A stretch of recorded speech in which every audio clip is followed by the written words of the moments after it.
Hello, and welcome to another episode of Solipsist Watched. I'm your host, the Social Solipsist, and this week I watched The Dark Crystal from 1982. This is yet another movie that falls into the sort of cult childhood classics area of my cinematic blind spots that I know a lot of people like or came to like later, and just never crossed my path for one reason or another.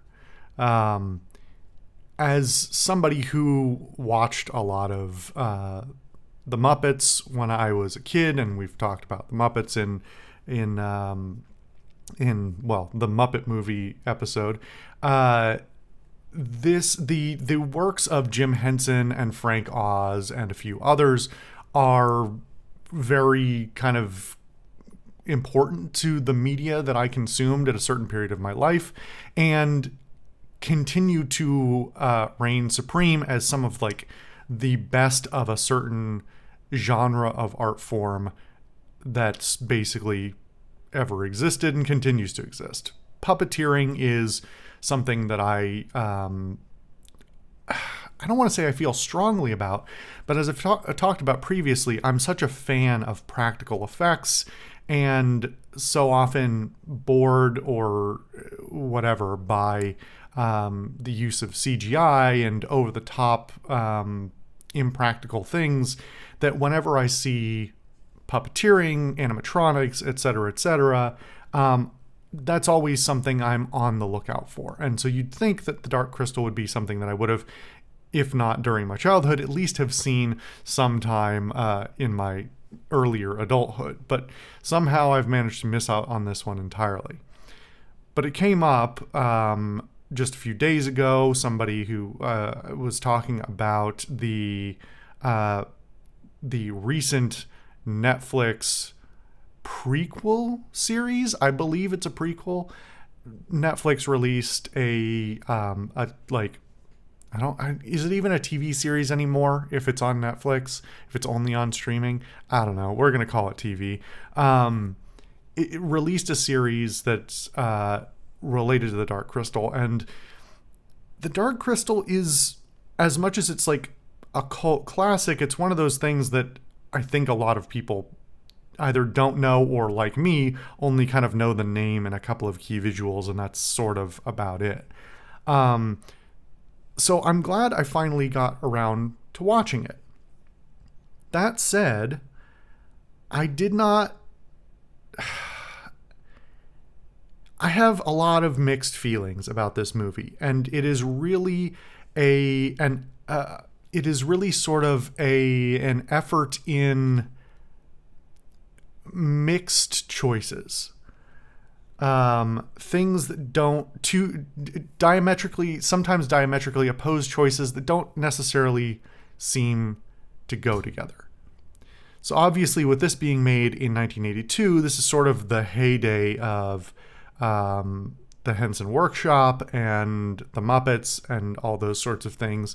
But it was also an era where CGI was becoming more prevalent.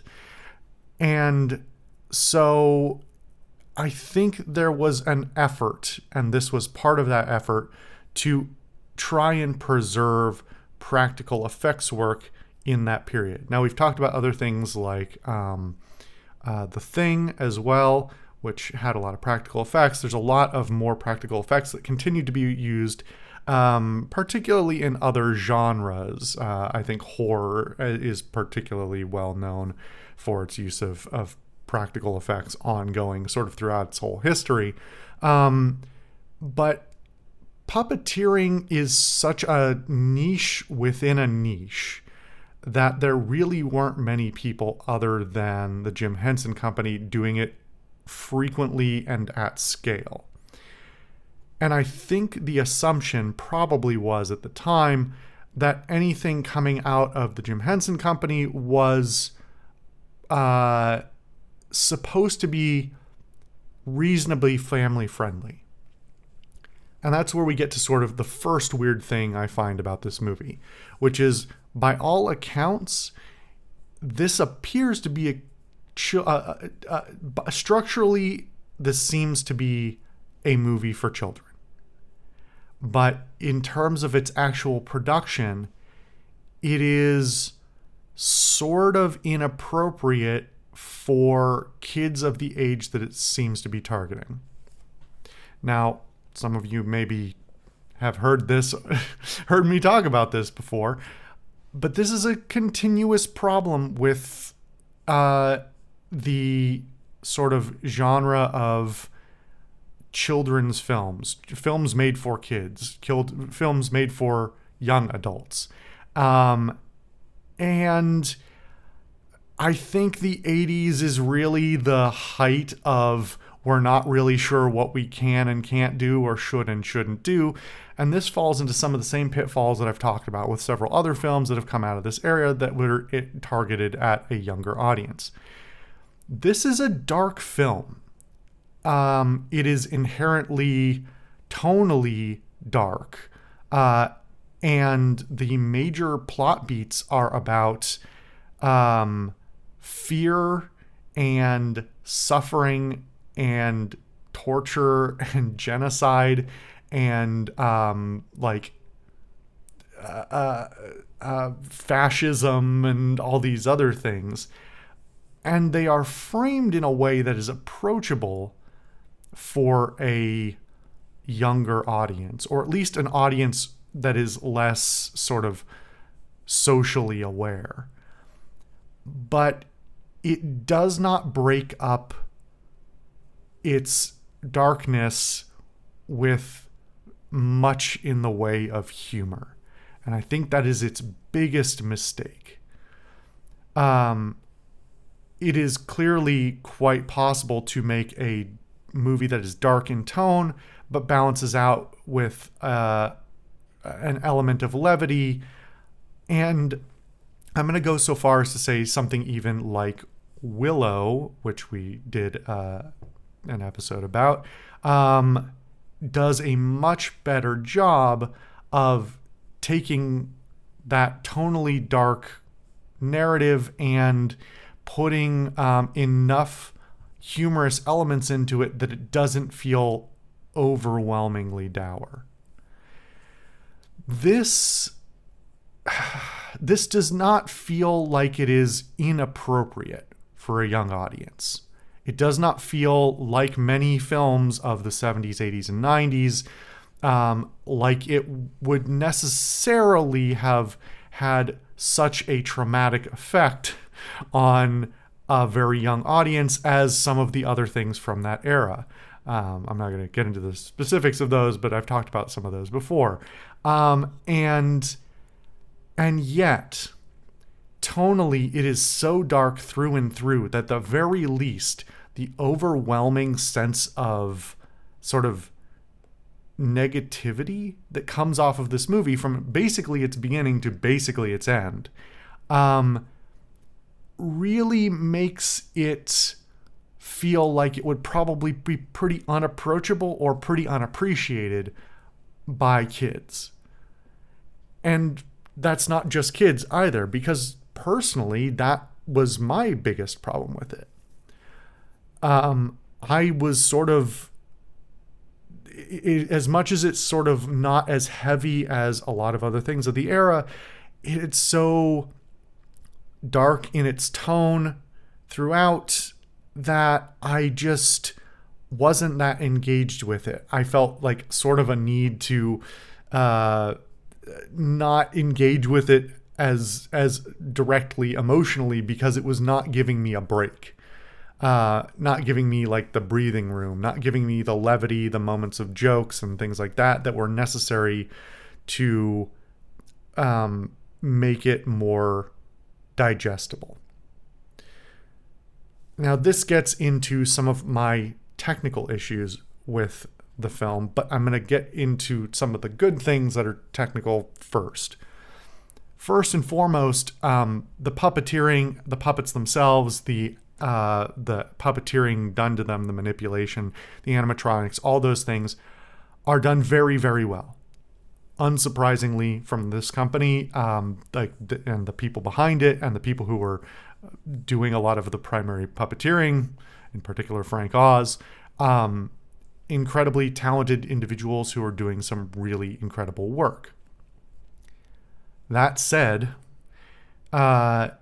especially when you are taking a very serious tone, and when all of the models are very, I hesitate to say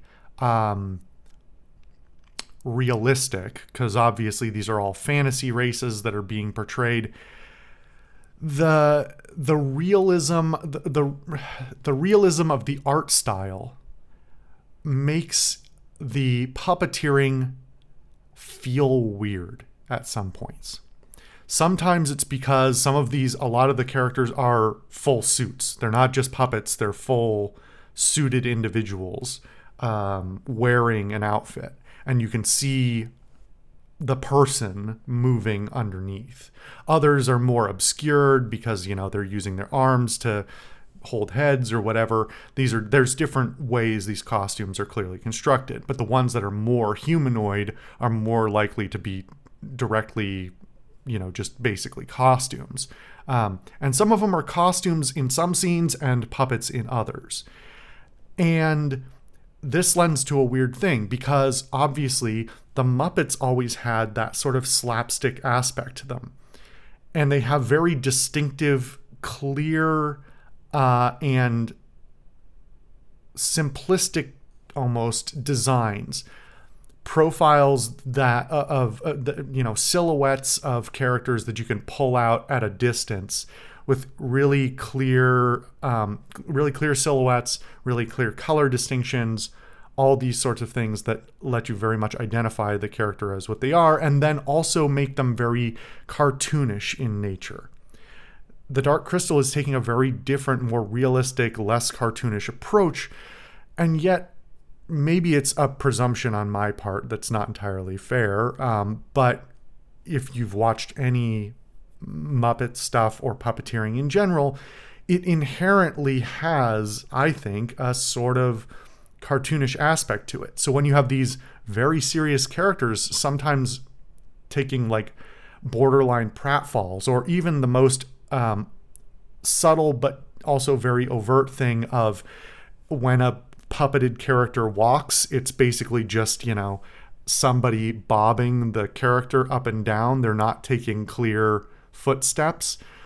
Those are aspects that, at least for me, sort of take me out of the whole thing. My actual biggest problem that I was hoping I would get past but never really did is that I've seen little bits and pieces of this before. I've seen, pictures, animations, so on. And it has always been really, really unsettling to me how the Gelflings look. The Gelflings fall into a very, very uncomfortable, uncanny valley for me, where they look like they are attempting to be human but failing at it. They have these elongated faces that aren't quite human, but they have very otherwise human facial features. They have very smooth skin that is not no other race in the world has. They look like they are attempting to be almost beautiful, but they are sculpted in such a way that makes them unsettling, at least to me. I don't think this is that common of a feeling, but I find them very unsettling to look at. And is part of the reason I couldn't get that attached to the main characters. That said, I'm going to get into some of the structural problems, because the movie does not gives agency to the main characters, but they are not making, I don't know. They seem sort of empty. They seem sort of uncompelling. They have distinct motivations, but they seem almost proverbially painted on, as though they exist only to fulfill a certain narrative purpose. And when almost every other, even minor character in the film seems to be much more fleshed out in their characterization, each of the Skeksis, which I will say I also have problems identifying which Skeksis is which, because they're all sort of just spiky and weird, and they change clothes sometimes. They each have more character with much less screen time than the Gelfling main characters do to me. And I think that's a huge problem, especially when you're telling a very traditional fantasy story of, young person goes on quest to defeat dark, generic, whatever. So the characters don't compel me that much. And then that gets into sort of the overall arc and structure of the film, which, as I've mentioned before, falls into, or in previous videos I've mentioned, common thing with films targeted at a younger audience. They rely on a very limited plot line, a very limited structure, and a lot of the scenes are somewhat self-contained in order to keep a certain amount of attention. And that ends up hampering other kinds of things like character development, like more complex narrative arcs, etc., etc. And I think this falls into that sort of trap as well. Now, is it a glaring problem? Is it boring? Is it, structurally awful? No, but it's very unremarkable. And it makes me, consider other things that are running sort of parallel to it. Whether it's things like Willow, which, I have plenty of problems with, but I think is structurally more compelling and more interesting. Or even Labyrinth, which is also a Jim Henson production, has a lot of puppets in it, and is a movie I really don't particularly like very much, which I know to some people is going to be a horrible offense. I don't think Labyrinth is very good, but it is distinctly more compelling in certain aspects, including just using the puppeteering sometimes to much better effect, even when I think the puppets in Labyrinth are far inferior. So we end up with a film that is sort of tonally targeted at an older audience, structurally targeted at a younger audience, has a sort of split intention in terms of its production, a story that is thin and not super compelling, characters that are not super interesting, and a script, which I haven't even really talked about the script that much, but the script itself is pretty thin and mostly just lets the next scene exist. For every scenario they want to put one of the characters in or have the puppets interact in, that's what's next in the script, and what's actually read out is pretty thin. This is all further capped off by a narrator that seems almost only there to fill in the fact that they realized maybe after the fact that they needed some more narrative fill-in, and a world that seems interesting, like it could be interesting and compelling, but that they do so little to flesh out that it feels almost empty. That it starts to feel almost more like a much more artsy film. I'm going to use that air quotes artsy. That is like the kind of thing where they should have just, I don't know, cut all of the narration and just let the have all of the motion of the characters and just random gibberish voices that aren't actually saying words speak for themselves. In fact, apparently the Skeksis were supposed to, or Skeksis, I'm not sure which the pronunciation is correct, were supposed to originally not be voiced in English. They were supposed to have their own language, and then they were subtitled, and that's how it was originally performed. And then test audiences didn't like that, so they redubbed over all of them. I think that's a shame, actually. But again, this like comes into being a movie that's much more compelling in its visual than it is in the other elements of its cinematic production. I'm sort of talking through this as I'm thinking of it. So I'm almost tempted to watch this with the sound off to see if I like it better. Because there's something really good in here. And I'm almost hopeful that the TV show is suddenly much more compelling to me, because from what I saw of it when it was in previews and stuff, that show looks like it also takes into account some of the other shortcomings that I haven't even talked about, things like the color grading and the cinematography that I think is very dated in this film.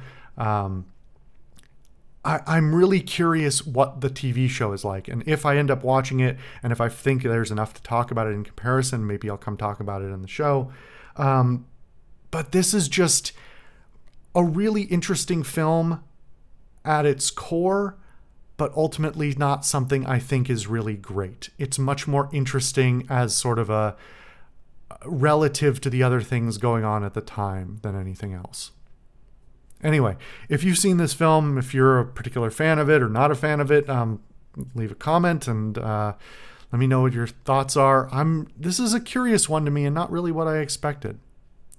Anyway, thank you guys for watching another episode of Solipsist Watched. I've been your host, the Social Solipsist, and I'll see you guys next time.